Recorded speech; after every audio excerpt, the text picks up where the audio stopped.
Hello everyone, welcome to my YouTube channel. कैसे हैं बेटा आप सब? बहुत अच्छे से होंगे। पिछले वीडियो में जो कुछ भी पढ़ा था समझ में आया था। ये हमारा आखिरी चैप्टर चल रहा है बायोमॉलिक्यूल्स केमिस्ट्री का, ठीक है।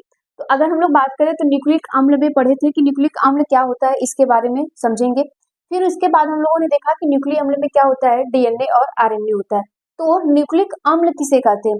न्यूक्लिक अम्ल उसे कहते हैं बेटा जो प्रोटीन की जटिल संरचना हो, मतलब ये प्रोटीन की क्या होती है, सॉरी, जो ये न्यूक्लिक अम्ल होता है ये जैव अणु होते हैं। ये आप कह सकते हो कि ये जो होते हैं ये वो बायोमोलिक्यूल्स होते हैं जो आनुवांशिक प्रति उत्तरदायी होते हैं, मतलब आनुवांशिक लक्षणों के लिए उत्तरदायी होते हैं। आनुवांशिक लक्षणों के लिए हम लोग जानते हैं कि डीएनए जो होता है वो क्या करता है, हमारे आनुवांशिक कैरेक्टर को एक पीढ़ी से मतलब एक जनरेशन से नेक्स्ट जनरेशन में ये क्या करता है, ट्रांसफर करता है।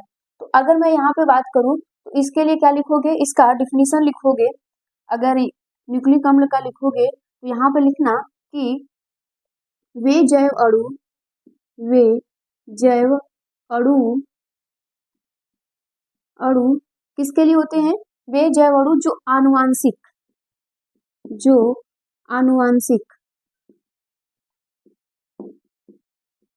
आनुवांशिक बायोलॉजी वाले इसको बहुत अच्छे से समझते होंगे। हेरिडिटी जिसको हम लोग कहते हैं, आनुवांशिक के लिए आनुवांशिक के प्रति उत्तरदायी होता है ना, उत्तरदायी होता है। ठीक, आनुवांशिक लक्षणों के लिए उत्तरदायी होता है। इसकी एकलक मतलब इसके में जो बने होते हैं एकलक मोनोमर,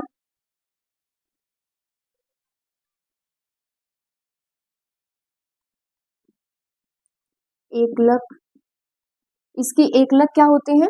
इसके एकलक को हम लोग कहते हैं, एकलक की इकाई को न्यूक्लियोटाइड्स कहते हैं। क्या कहते हैं बेटा? न्यूक्लियोटाइड्स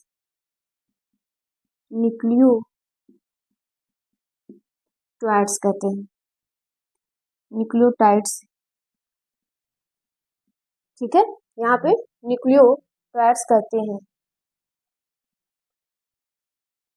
यहाँ पे ये रहेगा न्यूक्लियो, ठीक है, न्यूक्लियोटाइड्स कहते हैं जो या फिर होती है।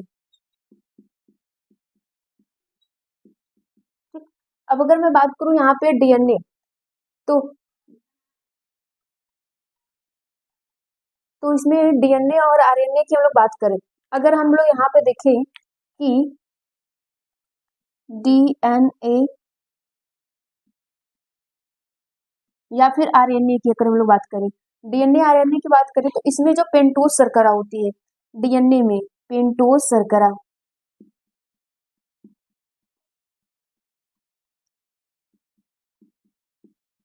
ठीक, अगर हम पेंटोज शर्करा की बात करें तो डीएनए में क्या होता है, D oxy ribose deoxy ribose, ठीक, डीएनए में पाया जाता है। ये कहाँ होगा? Deoxy ribose nucleic acid DNA में होता है। पेंटोज शर्करा की हम लोग बात करें तो डीऑक्सी राइबोस होता है। अगर हम यहाँ पर आरएनए की बात करें, ठीक, आरएनए में बात करें तो राइबोस होता है। क्या होता है? राइबोस होता है केवल आरएनए में। इसको बायोलॉजी वाले अच्छे से समझते होंगे, लेकिन मैथ वालों के लिए भी बहुत ज्यादा टफ नहीं है। यहाँ तक इसको नोट कर लो। चलो, अगर नाइट्रोजन क्षार की हम लोग बात करें, इसमें नाइट्रोजन क्षार,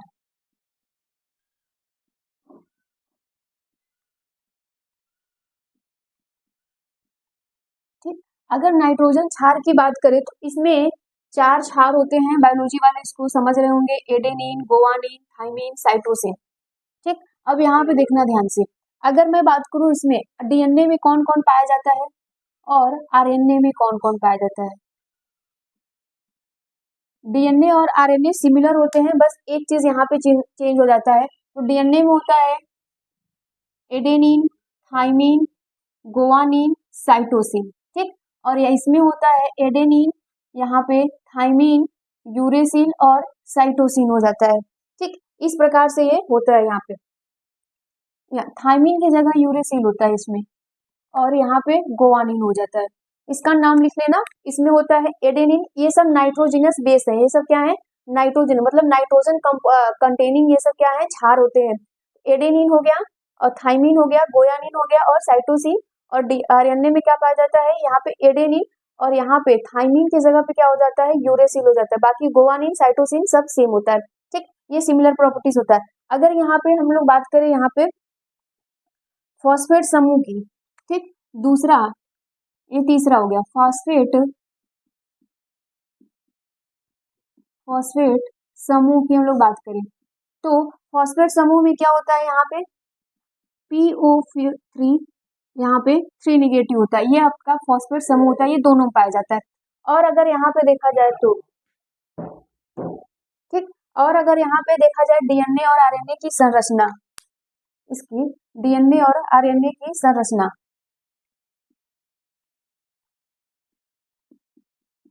डीएनए की संरचना।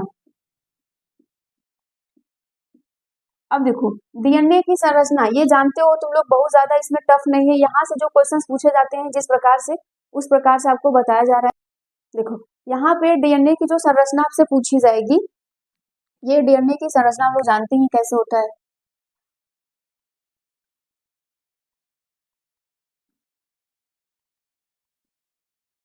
इस प्रकार से हमारी डीएनए की संरचना होती है। और ये सब जो क्षार पाए जाते हैं बेटा, ये हाइड्रोजन बंध के द्वारा ऐसे ऐसे इसमें जुड़े रहते हैं। किस प्रकार से जुड़े रहते हैं, हाइड्रोजन बंध के द्वारा यहाँ पे सब जुड़े रहेंगे। एक इंड 3 होता है और इसका यहाँ पे 3 हो जाएगा, एक 5 होता है, एक सॉरी यहाँ पे 3 हो गया तो ये 5 होगा। ये इस प्रकार से यहाँ पर जुड़े रहते हैं। बहुत डेप्थ में नहीं जाना है, बस इसको इतना जान लीजिए। अगर मैं बात करूं यहाँ पे डीएनए की संरचना की, तो ये क्या होता है बेटा, ये कुंडलित होता है, मतलब डबल बॉन्डेड होता है, हेलिक्स होता है। क्या होता है ये, यहाँ पे लिख लेना डीएनए द्विकुंडली,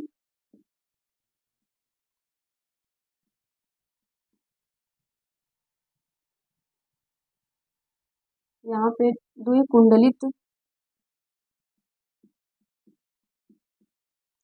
द्विकुंडलित होता है, मतलब डबल हेलिक्स होता है, ठीक, ये होता है। और अगर यहाँ पर हम लोग बात करें बेटा, तो इसको किसने दिया था, वाटसन एंड क्रिक ने, है ना। तो यहाँ पे लिख लीजिएगा वाटसन एंड क्रिक, ये दो साइंटिस्ट है जो इन्होंने दिया था, ये दिया था 1953, इसमें इन्होंने दिया था। ये हो गया तुम्हारा डीएनए की संरचना की हम लोग बात करें तो। अब आप इसमें जो तुम्हारे पास ये डीएनए में जो एडेनिन, थाइमिन, साइटोसिन, यूरेसिल ये सब जो होता है, ये सब किसके थ्रू जुड़ा हुआ है, ये हाइड्रोजन बॉन्ड के थ्रू जुड़ा रहता है। ये सब नाइट्रोजिनस क्षार है, ये सब क्या है, नाइट्रोजिनस क्षार है। अगर यहाँ पर आरएनए और डीएनए में अंतर पूछा जाए तो, आरएनए और डीएनए में अगर अंतर पूछ लिया जाए तो क्या होगा, है ना। अगर यहाँ पर आरएनए और डीएनए में अंतर पूछा जाएगा तो बहुत सिंपल सी बात है, इसको बता ले जाओगे, इसमें कोई आपत्ति नहीं होनी चाहिए। तो यहाँ पर होता है बेटा, इन सब में क्या प्रेजेंट होता है, इसमें आप बोल सकते हो इसमें राइबोस न्यूक्लिक एसिड होता है, इसमें डीऑक्सीराइबोस न्यूक्लिक एसिड होता है। ये क्या होता है बेटा, यहाँ पे द्विकुंडलित होता है, और ये क्या होता है, एक कुंडलित होता है। इसमें दो कुंडल नहीं होता है, हेलिक्स फॉर्म में होता है, ठीक है। फिर यहाँ पर आप बोल सकते हो बेटा, यहाँ पे ये आनुवांशिक लक्षणों का आदान प्रदान करता है और ये नहीं करता है। इस प्रकार से इसके बहुत सारे यहाँ पर क्या है, अंतर हो सकते हैं। चलो अगर इसके अंतर की बात की जाए यहाँ पर कि इसमें क्या क्या अंतर होते हैं, तो आरएनए क्या होता है, राइबोस न्यूक्लिक अम्ल होता है, और डीएनए क्या होता है, डीऑक्सीराइबोस न्यूक्लिक अम्ल होता है, ये याद रखिएगा। फिर ये कोशिका द्रव्य में पाया जाता है और ये केंद्रक में पाया जाता है। और ये एक कुंडलित होता है, ये दो कुंडलित होता है डीएनए, और ये प्रोटीन संश्लेषण में कार्य करता है, और ये आनुवांशिक गुणों को स्थानांतरण करने में ये कार्य करता है। और यहाँ पे लिख सकते हो हाइड्रोजन बॉन्डिंग के थ्रू इसमें सब जुड़े रहते हैं, ठीक है, इतना नोट कर लीजिए।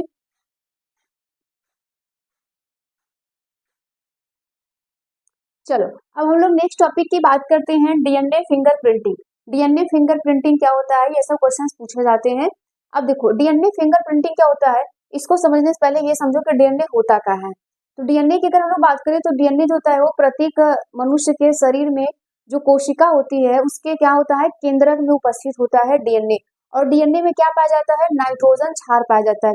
और नाइट्रोजन क्षार जो होता है बेटा वो निश्चित क्रम में क्या रहता है, व्यवस्थित रहता है, हर इंसान में अलग अलग होता है ना। ये प्रत्येक क्रम में क्या होते हैं, व्यवस्थित होते हैं, और यहीं से हमें डीएनए फिंगरप्रिंटिंग अलग से मिलता है। जानते हो कि डीएनए फिंगरप्रिंटिंग कहाँ पे यूज किया जाता है, जितने भी क्राइम वगैरह हो जाते हैं या कुछ भी हो जाते हैं, लीगल प्रॉपर्टीज की बात करें या फिर लीगल चाइल्ड की बात करें, तो यहाँ पर ये सारी चीजें डीएनए फिंगरप्रिंटिंग काम आता है। तो चलिए हम लोग लिखते हैं यहाँ पे डीएनए फिंगरप्रिंटिंग।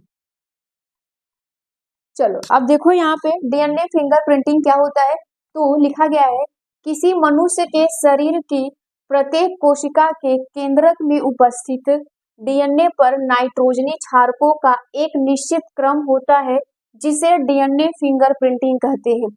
जिसे क्या कहते हैं बेटा, डीएनए फिंगरप्रिंटिंग कहा जाता है। मतलब उसमें नाइट्रोजन जो क्षारक होंगे, मतलब अभी जो हम लोग बात किए थे एडेनिन, थाइमिन, साइटोसिन, यूरोसिन, ये सब जो बात होती है, लेकिन डीएनए की बात हो रही है तो वहां पे यूरोसिन तो होगा नहीं। तो उन क्षारकों का एक निश्चित क्रम होता है कि कौन कैसे जुड़ा रहेगा, उसी की ये बात हो रही है। अब इसका उपयोग कहाँ पर किया जाता है, तो अपराधी की पहचान करने में। आप जानते हो कि जितने भी क्राइम वगैरह होते हैं उसमें अपराधी की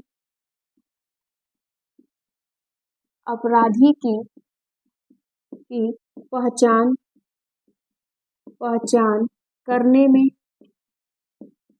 ठीक, जो मर्डर वगैरह हो जाता है उसमें अपराधी की पहचान करने में, दुर्घटना में कोई व्यक्ति है जो दुर्घटना में मर गया है, पहचान नहीं हो पा रही है उसका, मतलब बॉडी पूरी तरीके से जल गई है, चल गई है किसी प्रकार से, तो डीएनए फिंगरप्रिंटिंग से हम लोग पता करते हैं अपराधी में मरे व्यक्तियों की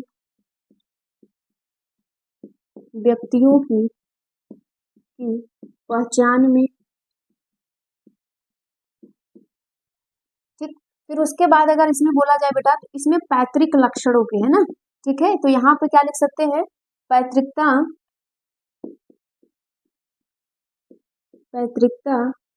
का निर्धारण करने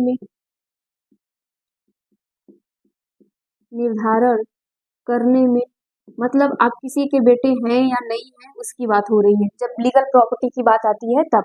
और नेक्स्ट जो यहाँ पर होता है बेटा, किसी प्रजाति की पहचान करने में, किसी प्रजाति की पहचान करने में,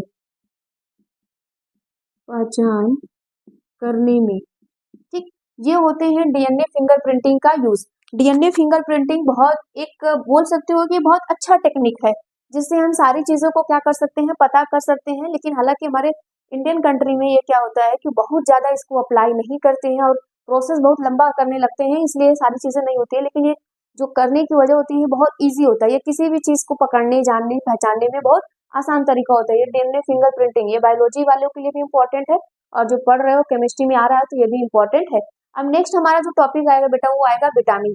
अगर हम लोग विटामिन की बात करें तो हम लोग जानते हैं कि विटामिन क्या होता है, कि कभी बीमार हो जाते हैं तो विटामिन की गोलियां खानी पड़ती है। ऐसा क्यों होता है, तो विटामिन जो होता है हमारे भोज्य पदार्थ में, जितने भी हम खाना खाते हैं, फूड मटेरियल जो खाते हैं, उसमें एक जटिल, आप बोल सकते हो कि कॉम्प्लेक्स ऑर्गेनिक कंपाउंड होता है, उसी को हम लोग क्या कहते हैं, विटामिन कहते हैं। विटामिन दो प्रकार के होते हैं, जो वाटर में डिसॉल्व हो सकते हैं और एक वाटर में डिसॉल्व नहीं होगा। जैसे आप कभी बीमार हो जाते हो तो आपको कुछ विटामिन मिलती है जो डॉक्टर बोलते हैं कि दूध में खाइएगा, मतलब दूध में उसको दूध के साथ खाइएगा या दूध में डाल कर खाइएगा। इसका मतलब ये है कि वाटर में वो डिसॉल्व नहीं होंगे, उसको फैट चाहिए, उसको प्रोटीन चाहिए, उसमें वो डिसॉल्व होगा। और दूध में हमारा क्या मिलता है, फैट तो मिलता ही है, प्रोटीन तो मिलती है, वो उसमें आसानी से डिसॉल्व हो जाएगा। ठीक है, इतना नोट कर लीजिए, फिर हम लोग विटामिन की बात करते हैं। चलो अगर हम विटामिन की यहाँ पर बात करें तो देखो ध्यान से, यहाँ पर क्या होता है विटामिन में, विटामिन भोज्य पदार्थों में पाए जाने वाले जटिल कार्बनिक पदार्थ जो शरीर की वृद्धि व पोषण तथा जीवन के लिए आवश्यक होते हैं। ठीक है, ये क्या करता है, बॉडी को ये ग्रोथ प्रोवाइड कराता है, न्यूट्रिएंट देता है, और हमारे लाइफ के लिए क्या होता है, बहुत नेसेसरी, इसको जरूरी चाहिए हमें, वो विटामिन कहलाते हैं। अब देखो यहाँ पे लिखा गया है, ये एक प्रकार के पोषक तत्व है। ये क्या है बेटा, एक प्रकार का ये पोषक तत्व है। जीवित निकायों में पाए जाने वाले एमिनर को विटामिन कहते हैं। क्या कहते हैं, एमिनर। अब ये इंपॉर्टेंट है कि विटामिन की शुरुआत किसने की थी, तो फुंक नाम या फिर फंक ने क्या किया था बेटा, विटामिन को दिया था। इसको विटामिन को बनाया कैसे, इसमें वाइटल प्लस माइनर से इसमें बनाया, ठीक है। ये यहाँ तक याद रखिएगा। अगर मैं यहाँ पे बात करूँ तो इसको 2 भागों में वर्गीकृत किया गया है ना। तो यहाँ पर लिख लेना दो भागों में वर्गीकृत किया गया है, ठीक। 2 भागों में वर्गीकृत करने का मतलब क्या होता है, जो वसा में घुलनशील हो, ठीक। इसमें पहला क्या होगा, वसा में घुलनशील, ठीक, वसा में घुलनशील। और दूसरा यहाँ पर क्या होगा, जो किसमें घुलेगा, जल में घुलनशील, जल में घुलनशील, ठीक। तो वसा में घुलनशील कौन कौन से होते हैं, तो वसा में घुलनशील होता है बेटा यहाँ पर A, D, E और K। और अगर हम जल में घुलनशील की बात करें तो B और C होता है, जो जल में आसानी से घुल जाता है। और अगर यहाँ पर हम बात करें बेटा इसकी कि ये क्या होता है, तो आप बोल सकते हो ये शरीर से उत्सर्जित नहीं होते हैं। आप बोल सकते हो कि ये शरीर से उत्सर्जित नहीं होते, मतलब बाहर नहीं निकलते, ये शरीर से उत्सर्जित नहीं होते हैं, ठीक। और अगर मैं दूसरी बात करूं तो इन्हें अत्यधिक में मात्रा में आप ग्रहण करने की आवश्यकता नहीं होती है। आप यहाँ पे लिख लेना, इन्हें अत्यधिक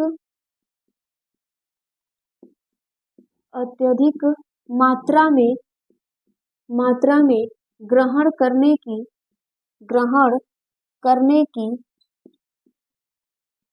की आवश्यकता नहीं होती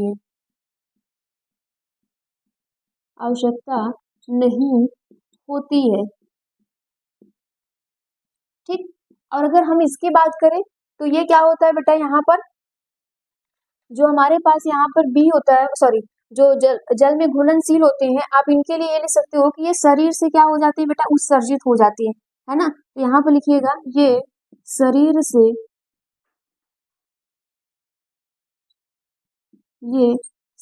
से उत्सर्जित हो जाते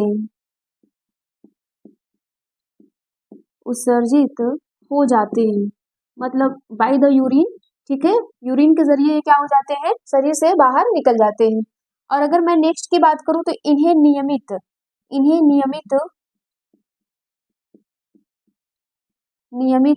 रूप में या नियमित रूप से आहार में शामिल करना चाहिए, नियमित रूप से आहार में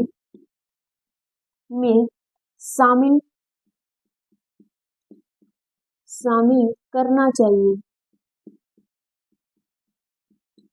ठीक। ये हो गए आपके पास विटामिन। और विटामिन से ही पूरी कहानी है। अगर आपसे विटामिन पूछता है तो 2 नंबर में पूछा जाएगा। इतनी सारी बातें आप विटामिन के लिए लिख देना, ठीक है। ये पूरा का पूरा नंबर आपको मिल जाना है विटामिन के बारे में पूरी चीजें। हाँ, अगर आपको ज्यादा डिटेल में पढ़ने पड़ेगा तो आपके बुक में चार्ट एक दिया होगा, जिसमें पूरा विटामिन दिया होगा, कहाँ से प्राप्त होते हैं और उनकी कमी की वजह से क्या क्या बीमारियां हो सकती है, आप उसको भी पढ़ सकते हो। यहाँ तक इसको नोट कर लो।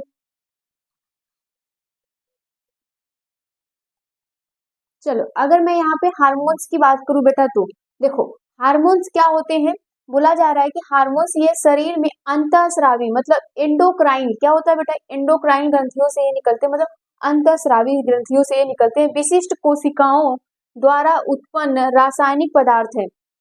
यह क्या है, विशिष्ट कोशिकाएं, मतलब स्पेशल सेल्स ही इसको क्या कर सकती हैं, प्रोड्यूस करती हैं या उत्पन्न कर सकती हैं। और ये क्या होता है, केमिकल मैटर है, मतलब यहाँ पे बोल सकते हो रासायनिक पदार्थ है। इनके कई महत्वपूर्ण शारीरिक क्रियात्मक कार्य करते हैं। ये जिन कोशिकाओं में बनते हैं वहां से लक्ष्य कोशिकाओं तक रक्त की धारा द्वारा ये पहुंचे जाते हैं, मतलब ये जिस जगह पे बन रहे होते हैं और दूसरी जगह स्पेशल सेल्स से जहां पहुंचाना होता है, ये किसके थ्रू जाते हैं, ब्लड के थ्रू जाते हैं। क्यों, क्योंकि एंडोक्राइन ग्लैंड्स में ये स्रावित होते हैं। फिर ये कोशिकाओं के मध्य संदेश वाहक का भी कार्य करते हैं। हार्मोन का वर्गीकरण तथा इनके कार्य रासायनिक संरचना के आधार पर हार्मोन को निम्न श्रेणियों में भी वर्गीकृत किया गया है।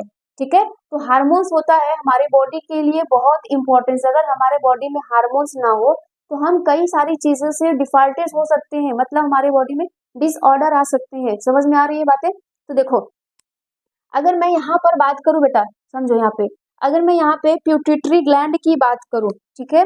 अब देखो, मैथ वालों को तो समझ में नहीं आएगा कि हो क्या रहा है, परेशान मत होना, बस चीजों को समझ लेना, ठीक है। अगर यहाँ पर मैं प्यूटिटरी ग्रंथि की बात करूं, ठीक, अगर मैं प्यूटिटरी ग्रंथि की बात करूं तो बेटा यहाँ से जो निकलता है हार्मोन, उसी को हम लोग क्या कहते हैं? Growth hormone. क्या कहते हैं? ग्रोथ हार्मोन कहते हैं, ठीक। यहाँ पर इसको ग्रोथ हार्मोन से नाम से जाना जाता है। अगर ये प्यूटिटरी ग्लैंड से निकलती है और हमारे बॉडी में जाती है और ये हमें क्या करवाती है? ग्रोथ करवाती है। अगर ये ना हो तो हमें ग्रोथ नहीं हो पाएगा, ठीक है। और दूसरी अगर मैं बात करूं बेटा यहाँ पे, तो थायराइड, ठीक है। दूसरा थायराइड, ठीक है।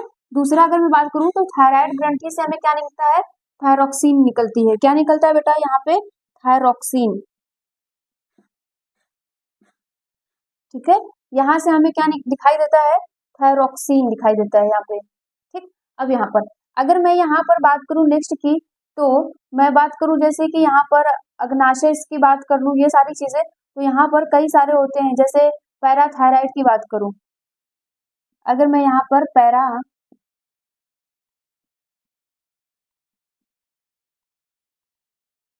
यहाँ पे थायराइड होगा ना, ठीक, पैराथायराइड। अगर यहाँ पर पैराथायराइड ग्लैंड की मैं बात करूं तो यहाँ से क्या निकलता है? पैराथ हार्मोन निकलता है। क्या निकलता है बेटा? पैराथ हार्मोन निकलता है।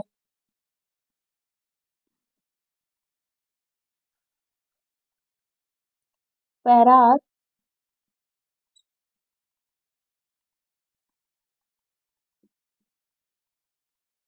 ठीक, पैराथ हार्मोन निकलता है। अगर मैं नेक्स्ट की बात करूं यहाँ पे, नेक्स्ट होता है हमारा एड्रीनल ग्लैंड, तो यहाँ से एड्रेनिल निकलता है। क्या निकलता है? एड्रेनिल। अगर नेक्स्ट इंपॉर्टेंट जो होता है बेटा, वो होता है गोनैड्स, ठीक है।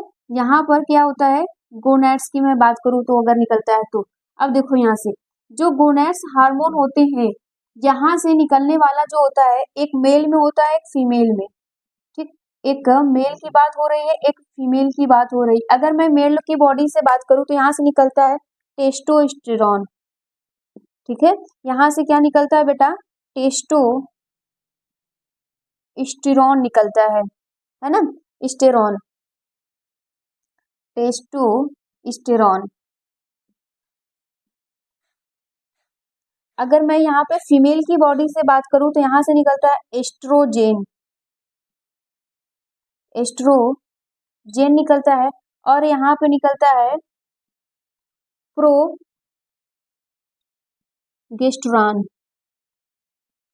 ठीक। यहाँ से ये सारे हार्मोन यहाँ पर निकलते हैं। तो ये सारे हार्मोन्स की बात हो गई। बस आपसे 2 नंबर 1 नंबर में ये सब क्वेश्चंस पूछे जाते हैं, तो यहाँ तक नोट कर लीजिए। अब हमारा नेक्स्ट जो टॉपिक आएगा वो होगा एंजाइम, कि एंजाइम क्या होता है, इसको नोट करिए।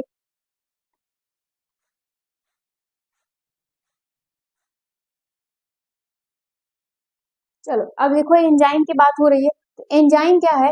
यहाँ पे एंजाइम उत्प्रेरक एंजाइम है, वो गोली प्रोटीन होते हैं। ये कैसा होते हैं बेटा? सर्कुलर। ये प्रोटीन होते हैं जो जीवन तंत्र की रासायनिक अभिक्रियाओं में जैविक उत्प्रेरकों का कार्य करती हैं। एंजाइम को जैविक उत्प्रेरक भी कहते हैं, ठीक है।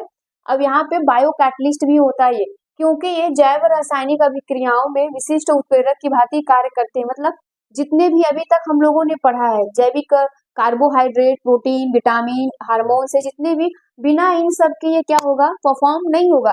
क्योंकि एंजाइम जो होता है वो किसी भी रासायनिक अभिक्रिया की वेग को क्या करता है? बढ़ा देता है, सक्रिय ऊर्जा को ये कम करके, ठीक। तो यहाँ पे इसकी विशेषताएं क्या है? सभी एंजाइम जो होती है वो प्रोटीन से मिलकर बनी होती है, ये याद रखिए।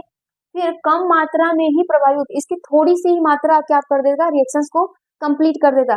हमेशा याद रखिएगा, ये रिएक्शंस में क्या करते हैं? उत्प्रेरक का काम करते हैं, रिएक्शंस में भाग ये नहीं लेते हैं।